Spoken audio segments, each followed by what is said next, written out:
quand je gagne de l'argent, je ne sais même pas où part mon argent. Et souvent, on va voir des pasteurs pour qu'on prie pour nous. On jeûne, on va voir des imams, on va voir des chefs. Tout n'est pas lié au fétichisme. Il y a des personnes, lorsqu'on est au 25 du mois, ils garent leur véhicule et c'est en ce moment-là qu'ils commencent à prendre des véhicules en commun comme les baka, comme on le dit chez nous. Et qu'est-ce qui fait cela? Lorsque vous êtes au 25 du mois, vous êtes beaucoup stressé parce que votre argent est sûr. Et si vous voulez vraiment être équilibré dans vos finances, vous devez suivre cette vidéo jusqu'à la fin. Parce que dans cette vidéo, je vais vous expliquer des éléments sur lesquels vous devez jouer, sur lesquels vous devez travailler, de telle sorte que à partir d'aujourd'hui, vous n'aurez plus de difficultés à terminer les mois. Vous allez terminer vos mois sans stress. Et c'est pourquoi je vous demande à rester jusqu'à la fin de cette vidéo. C'est parti.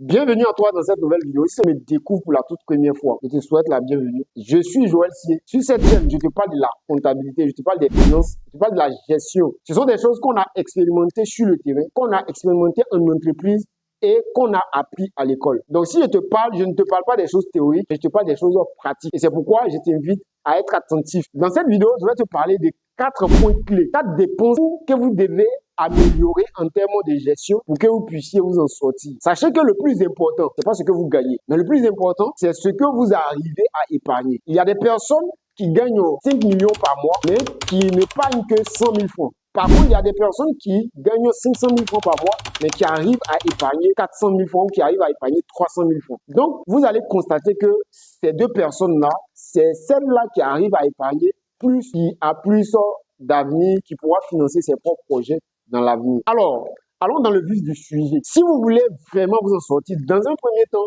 vous devez regarder quels sont les produits ou les services auxquels vous êtes abonné. Quand on parle d'abonnement, on va parler par exemple de Netflix, abonnement Canal+, abonnement Canal Box ou bien abonnement de tous les produits que vous connaissez, Internet, téléphonique. Est-ce que ces abonnements-là, vous n'êtes pas abonné à des produits ou à des services que vous n'utilisez pas vraiment?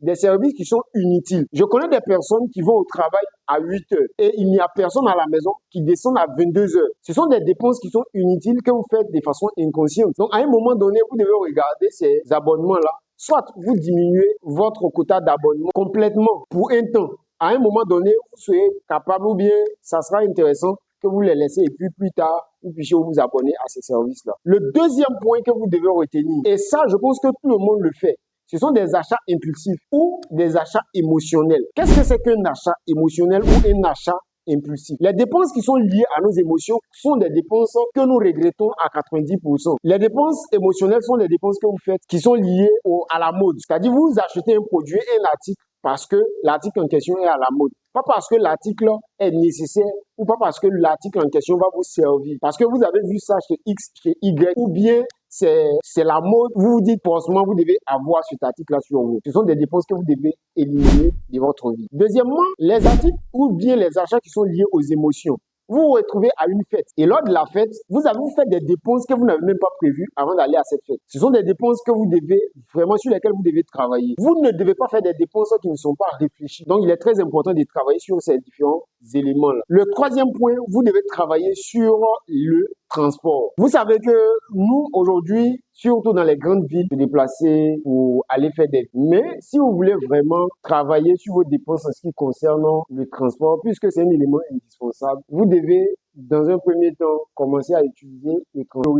À chaque fois, prendre des transports comme les taxis intercommunaux ou comme les VTC. Voilà, vous devez vraiment éviter cela parce que ça va vous permettre d'épargner, d'avoir un peu d'argent que vous allez pouvoir mettre de côté. Le quatrième point, et c'est le dernier point, si vous voulez vraiment améliorer vos finances, éviter des dépenses inutiles et aussi pouvoir terminer vos mois dans la paix, dans la quiétude, vous devez éviter d'aller en permanence au restaurant. Je ne sais pas quelle est votre situation matrimoniale, que vous soyez marié, que vous soyez célibataire, vous devez être capable de préparer et ça va vraiment vous aider à dépenser moins dans la nourriture. Pour des dépenses que vous allez faire, peut-être de 2000 francs, de 1500 1500 francs à la maison. Ces 2000 francs, vous pouvez les préparer pour une nourriture de 2-3 jours. Par contre, lorsque vous prenez 2000 francs, vous allez aller même au restaurant, ça ne peut pas vous servir. Donc voilà les 4 éléments que j'aimerais partager avec vous dans cette vidéo qui pourront vraiment vous aider à avoir un peu d'argent que vous allez mettre pour pouvoir venir à vos besoins ultérieurs. Et aussi, si vous travaillez vraiment sur ces dépenses-là, vous allez pouvoir finir les fins du mois sans aller emprunter de l'argent avec qui que ce soit. J'espère que cette vidéo t'a aidé et si elle t'a aidé, n'hésite pas à me laisser une pouce, à la partager autour de toi et aussi n'hésite pas à t'abonner à cette chaîne. Si tu as des questions liées à la gestion de tes finances personnelles, peut-être que tu te poses d'énormes questions. Tu dis que